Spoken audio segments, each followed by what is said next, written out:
Before watching the video, please subscribe our channel. Katalis X56 Ev 1K.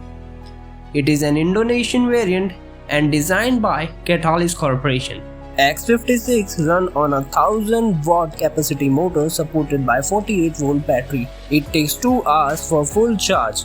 In full charge battery, it can run over 90 km, and the top speed of this bike is 80 km per hour. You can also customize this bike upon request. You can purchase this EV online from the online store of Macine 56. Second one is NAWA Racer. It is the French variant and designed by NAWA Technologies. The company claims that this is the first electric motorcycle to use an ultra-capacitor which boosts its range. It contains 9 kWh small lightweight hybrid lithium-ion battery and also contains 0.1 kWh ultra-capacitor battery pack. Top speed of this bike is 160 km per hour. It takes an hour to charge the battery up to 80%. However, the brand hasn't revealed the time it would take for a full charge. And the third one is Falcon BLK EV.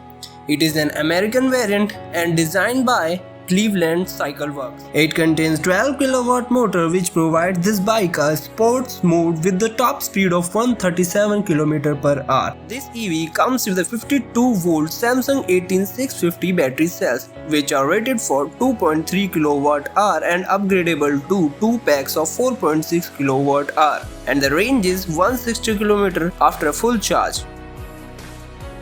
And the last one is Project Zero. It is designed by Yatri Motorcycles in Nepal.